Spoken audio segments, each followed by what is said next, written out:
বন্ধুরা, তো কেমন আছো তোমরা সবাই? তো আরেকটা নতুন ভিডিও তোমাদের ওয়েলকাম। তো আজকে আমরা কাটবো বাঁধাকপি বাজারের জন্য। তার আগে দেখুন সূর্যোদয়, দেখুন সানরাইজ, দেখুন বন্ধুরা কি সুন্দর। এরকম দেখলে মনে হয় কি গোটা দিনটাই ভালো হবে। তো চলুন বাঁধাকপি এখন কেটে নিই বাজারের জন্য। তো বন্ধুরা সকাল সকাল কাটার একটাই কারণ, সকালে কাটলে এটার ওজনও অনেক থাকে আর দেখতে অনেক সুন্দর লাগে দেখতে।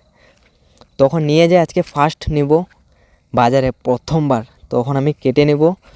দেখে নিন কি সুন্দর লাগছে সকাল সকাল দৃশ্যটা দেখে, অনেক সুন্দর লাগে। সকাল সকাল সবগুলোর উপরে কুয়াশা পড়ে থাকে, তাই বন্ধুরা তখন কেটে নিচ্ছে আমি। দেখুন বাঁধাকপি আমাদের দিকে এইভাবে কাটা হয় কাঁচি দিয়ে, সুন্দর করে উপরে একটা দুটো পাতা রাখতে হয় সৌন্দর্যের জন্য। দেখুন পুরো একদম ছাপা করতে হয় না। তখন আজকেই ফার্স্ট বাজারে নিব, কি হয় কি রেট যায় বলতে পারছি না, কী দামে যায়। তখন দেখুন আমার বাবা একটা ভাড় নিয়ে যাচ্ছে, বাকিটা আমরা চাঙে করে নিয়ে যাব ঘরে।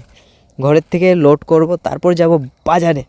তো ভিডিওটা দেখুন, ভালো লাগলে লাইক আর সাবস্ক্রাইবটা অবশ্যই করুন। আর বন্ধুরা এগুলো ভরানোর আগে আমি একটা ভিডিও নিয়ে নিচ্ছি আমারই ভিডিওর জন্য। তখন আমি বের হয়ে গেলাম বাজারের জন্য, আমাদের রেল লাইন পার করছি দেখুন।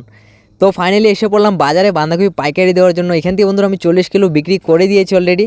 তো বন্ধুরা আজকে রেট দিলাম বন্ধুরা 10 টাকা করে। আমার বান্ধা 10 টাকা দিলেও আমি লাভে আছি, কারণ 2 টাকা বেশি যাচ্ছে ছোটো বান্ধা। তো 80 কিলো নিলাম। তো ভালো লাগলে মিনি ব্লগটি লাইক সাবস্ক্রাইব।